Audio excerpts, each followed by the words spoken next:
எல்லாருக்கும் வணக்கம். அரட்டை ஸ்குவாட் முழுமையா அசம்பிள் ஆயிருக்கோம். மட்டு முதலாளி லாகுல் நானு. இந்தியா வந்து சிறப்பா ஜெயிச்சிட்டாங்க. 3 நாளைக்கு உள்ள ஜெயிச்சிட்டாங்க. ஈஸி வின்னு. எல்லாரும் எதிர்பார்த்தது தான். எந்த ட்விஸ்ட்டும் எங்கேயுமே வரல. அந்த படம் எப்படி ஆரம்பிக்குமோ அப்படி ஆரம்பிச்சிச்சு. எங்க இன்டர்வல் விட்டாங்களோ அங்க இன்டர்வல் விட்டாங்க. செகண்ட் ஹாஃப்ல வந்து ஒரு கிளைமேக்ஸ்க்கு முன்னாடி ஒரு குத்துப்பாட்டு. கடைசியில் ஹீரோ ஜெயிச்சிட்டாரு அப்படிங்கிற மாதிரி சிறப்பா முடிஞ்சிருச்சு. இதுல எந்த இதுவுமே யாருக்குமே இல்லை. நேத்து நான் பேசும்போது ஒன்று கேட்டேன் மட்டுக்கிட்டையும் முதலாளிகிட்டையும், இதே ஸ்கோரே போதுமா இந்தியா ஜெயிக்கிறதுக்கு அப்படின்னு. எனக்கு இது லைட்டா பிசிறு தட்டுச்சு. இந்த மாதிரி இவங்க பேட்டிங்கே பண்ணாம சீக்கிரம் முடிச்சு கம்பெனியை மூடுறதுக்காக அப்படியே டிக்ளேர் பண்ணிடுவாங்களோன்னு தான் அப்படி கேட்டேன்.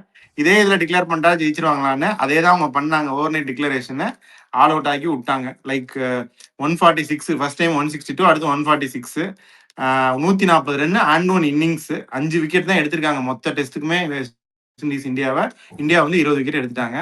இதை பத்தி நீங்க சொல்றத சொல்லுங்க. மட்டும் முதலாளி லாகுல். இல்ல அதான் நம்ம நேற்று பேசுறதுதான். அவங்க இன்னும் மார்னிங் செஷன் இல்ல ஈவினிங் செஷன் தான் டிக்ளேர் பண்ணுவாங்க, மற்றவங்க எல்லாம் பேட்டிங் கொடுப்பாங்கன்னு நினைச்சாங்க. ஆனா மனிதாபிமானத்தோட அவங்க வந்து நைட்டை டிக்ளேர் பண்ணிட்டு காலைல அவங்கள பேட்டிங் இறக்கி விட்டாங்க. ஆனா வெஸ்ட் இண்டீஸ் வந்து இப்போ ஃபர்ஸ்ட் ஓவர்ல போன மேட்ச்ல ஃபர்ஸ்ட் இன்னிங்ஸ்ல வந்து நிறைய விக்கெட் விட்டாங்க. இந்த தடவை கொஞ்சம் தாக்கு பிடிச்சாங்க ஃபர்ஸ்ட் ஓவர். அதுக்கப்புறம் டக்குன்னு வரிசையா போனாங்க. இவர் மட்டும் கொஞ்சம் கொடுத்தாரு. அத்தான்சி அவர் பேரு. அவர் நல்லா கொஞ்சம் அவர் நல்லா பண்ணாரு. பிராண்டன் கிங் இன்னும் எதிர்பார்த்தேன், பட் அவரும் கிப் பண்ணல. ஆக்சுவலா நல்லா விளையாண்டது, கொஞ்சம் அக்ரெசிவ் ஆனது வந்து ஜேடன் சீல்ஸ் தான். வந்தோடனே ஒரு 6 ஒரு 4 ஆரம்பிச்ச ஜடேஜாவோட விக்கெட் விழுந்து பரவாயில்லன்னு கண்டுக்காம கடைசியில அவுட் ஆனது கூட வந்து குல்தீப் யாதவ் நெஞ்சில் அடிச்சுதான் அவுட் ஆனாரு. குல்தீப் யாதவ் கொஞ்சம் விட்டுருந்தா கையில அடிபட்டிருக்கும் அவர். So he was quite aggressive. அந்த இன்டென்ட் அவர்கிட்ட நல்லா இருந்துச்சு. மேபி மற்ற பேட்ஸ்மேனும் அந்த இன்டென்ட் முதல்ல இருந்தே காமிச்சிருந்தா it have been different for தெம்னு தோணுது. மட்டும் நீங்க என்ன நினைக்கிறீங்க? இன்டென்ட் என்னதான் இருந்தாலும் சும்மா வந்து கடைசியில வந்து நான் அதாவது மேட்ச் முடிஞ்சிச்சு, நான் சும்மா 2 சுத்துறேன் 6 அடிக்கிறது இன்டென்ட் வேற. பேட்ஸ்மேன் அப்படி விளையாட முடியாது. டெஸ்ட் மேட்ச் வந்து நம்ம வந்து ஆப்போசிட்டா விளையாட சொல்றோம் இந்தியாவை. அதாவது பாஸ் பால் மாதிரி இல்லாம நார்மல் டெஸ்ட் மேட்ச் மாதிரி விளையாடுங்க. அப்போ test match there not experience. என்ன இப்போ வந்து நம்ம ஜடேஜா நம்பர் 6 வர அவரோட ஆவரேஜ் வந்து ஹையர் தென் எவ்ரி ஒன் இந்த டாப் 6. அவங்க பேட்டிங் ஆவரேஜோட அவங்க ஹையஸ்ட் பேட்டிங் ஆவரேஜ் 30 என்னமோ. சோ அவங்க எக்ஸ்பீரியன்ஸ் கிடையாது. Jadeja last 10 test matches higher than நம்மளோட இந்தியன் பேட்டர்ஸோட. பட் என்ன சொல்றேன், நான் அந்த நம்பர் சொல்றேன். நம்பர் 7 வர பேட்ஸ்மேன் வாஷிங்டன் சுந்தரோட ஆவரேஜ் வந்து அவங்க என்டையர் டீம்ல ஒருத்தருக்கும் அவ்வளவு கிடையாது, அதிகம். ஸோ அவங்க இப்போ டெஸ்ட் மேட்ச் விளையாடுறது அதிசயம். இன்னொரு 5 வருஷம் விளையாடுவாங்கன்னு நினைக்கிறேன். அதுக்கப்புறம் விளையாடுவாங்கன்னு தெரியல வெஸ்ட் இண்டீஸ். லாகுல், நீங்க என்ன நினைக்கிறீங்க இதை பத்தி?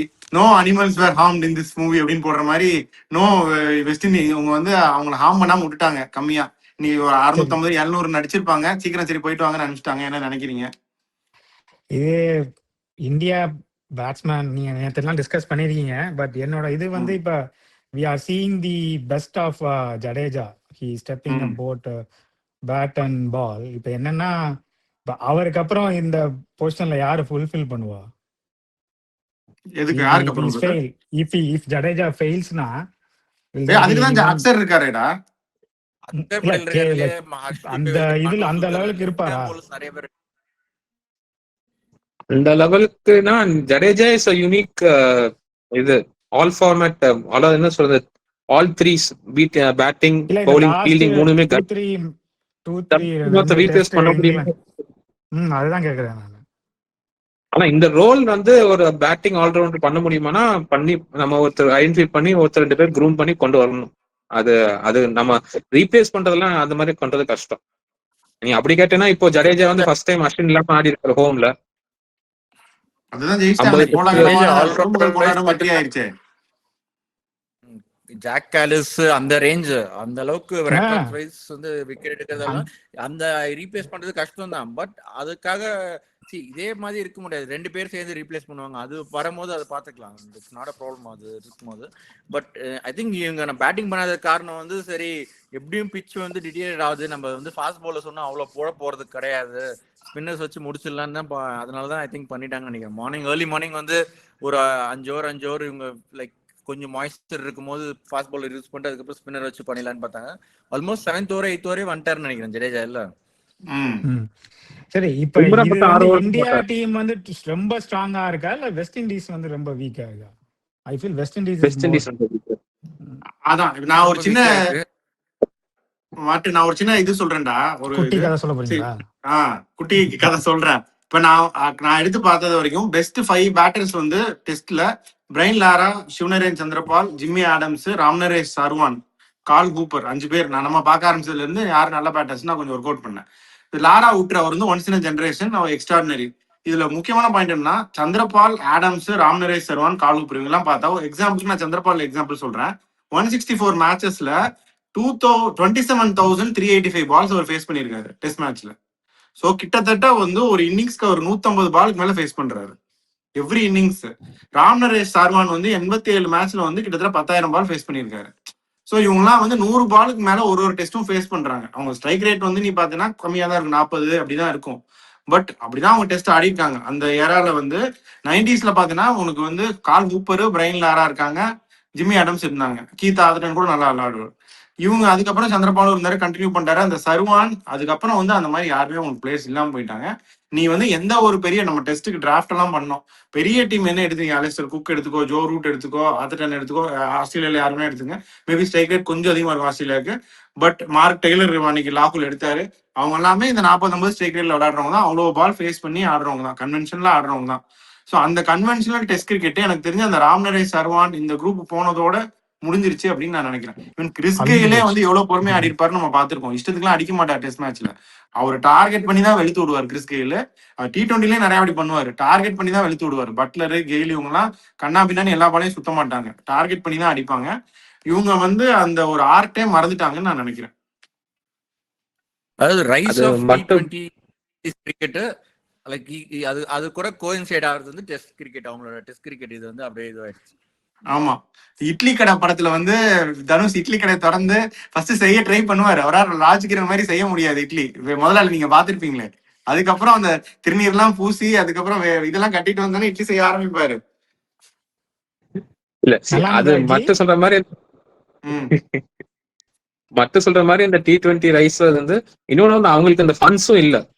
நாட் ஏபிள் டு நம்ம இப்போ ஒரு அந்த T20 ரைஸ்க்கு அப்புறம் வந்து இல்ல டாப் 3 ஃபண்ட்ஸ் டீம்ஸ் இல்ல, வந்து பிளஸ் அவங்க வந்து மோர் தே ஃபோக்கஸிங் ஆன் T20. இந்த இல்ல அவங்க T20, மோர் ஃபோக்கஸ் மணி, T10 எல்லா T10 லீக்லயும் இந்த T10 குரூப் தான் இருக்கு. எல்லா இதுலயும் இந்த குரூப் தான் அவங்க இருக்கு வந்து ஃபுல்லா. ஈஸியா மணி மேக்கிங் இதுல போயிட்டாங்க ஆக்சுவலா. அதான் மணி மேக்கிங். இப்ப அந்த அளவுக்கு இப்ப சேலரி அவங்களால அஃபோர்ட் பண்ண, இந்தியா அளவுக்கு அவங்களால சேலரி அஃபோர்ட் பண்ண முடியுது அப்படின்னா டெஃபினட்டா மேபி த பிளேஸ்ல ஹேவ் செகண்ட் தாட். பட் அந்த அளவுக்கு அஃபோர்ட் பண்ண முடியல அவங்களால. ஸோ அதனால அவங்களோட சர்க்கம்ஸ்டன்ஸ் அப்படி. பட் அவங்க திருப்பி ஒரு பிளான் போடுறாங்க, பழைய பிளேயர்ஸ் கூப்பிடுறாங்க. Maybe they have a contingency பிளானா இல்லையான்னு தெரியல. ஆனா நீ சொன்ன மாதிரி இப்போ இன்டென்ட் இருக்கணும். இப்போ சந்தர்பால் வந்து சிவநாராயண் சந்தர்பால் வந்து ஃபர்ஸ்ட் ஒரு தடவை ரொம்ப ஃபார்ம் டவுனா போய் சேஞ்சஸ் ஹோல் ஸ்டாண்ட்ஸ், அந்த சைட் ஆன் ஆக்ஷன் வந்து ஸ்ட்ரைட்டா ஃபேஸ் பண்ற மாதிரி சேஞ்ச் பண்ணி அதுக்கப்புறம் நல்லா அடிச்சார்.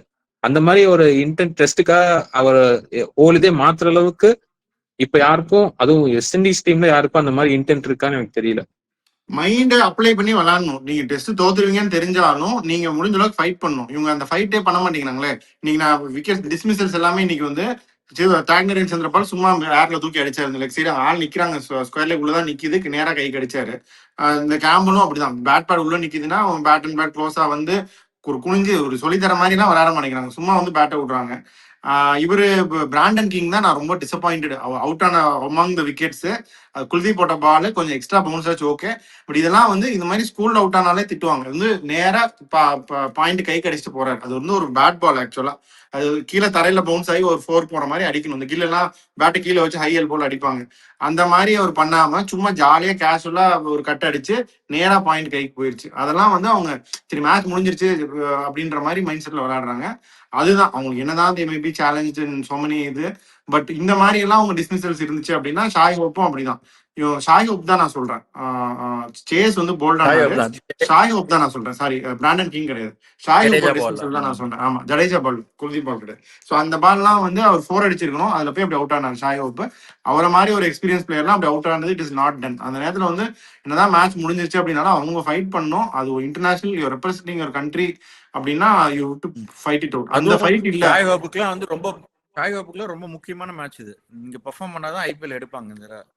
இந்தியால ஏன்னா வந்து இந்தியன் இந்தியால க்ரௌடுக்கு முன்னாடி வந்து அக்ரெசிவா பெர்ஃபார்ம் பண்ணா விக்கெட் கீப்பர் பேட்ஸ்மேன் நிறைய பேர் தேவைப்படுறாங்க. கேகேஆர் மாதிரி அதெல்லாம் விளையாடி இருக்கலாம் அவரு. irrespective ஆஃப் த ஃபார்மேட் நீங்க இந்தியாவோட பிக்க அடிச்சீங்கன்னா யூ வில் கெட் பிக்டு. அந்த T20 வேர்ல்ட் கப்ல மிஸ்பா உல்லக் அவர் அந்த ஒரு இன்னிங்ஸ் தோத்தனாலும் அவர் அடிச்சனால அவர் எப்படி ஆர்சிபி உடனே எடுத்தாங்க. அவ்வளோ டிமாண்ட் அவருக்கு. அவர் வந்து he was not at all proven to be a aggressive hitter. அதுக்கு முன்னாடி வரைக்கும் அவர் என்ன இதுவுமே கிடையாது. பட் இந்தியாவோட ஒரு பெர்ஃபார்ம் பண்ணிட்டாரு அப்படின்னு உடனே he was drafted into RCB.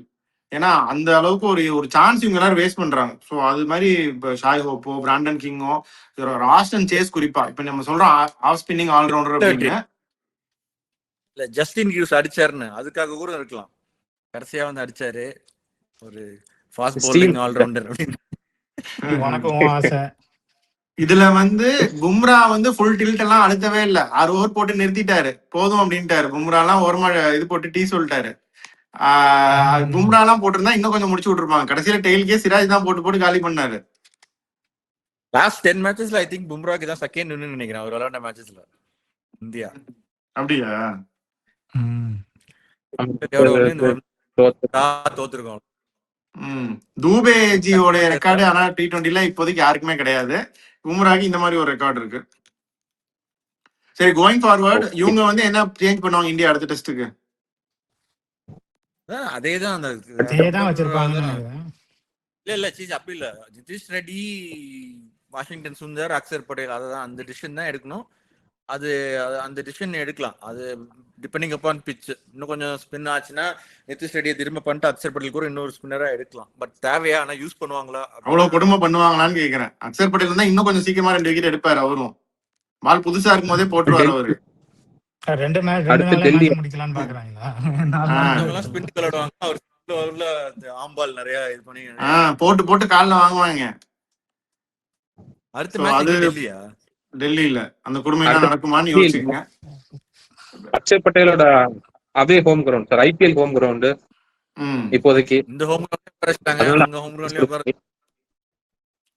ஆமா, பட் அது நமக்கு தெரியும் இனிமேதான். இவங்க வந்து பெருசா ஒரு டீமை மாத்தி இந்தியாவை ஜெயிக்கிற அளவுக்கு பண்ணுவாங்களான்னு எனக்கு தெரியல.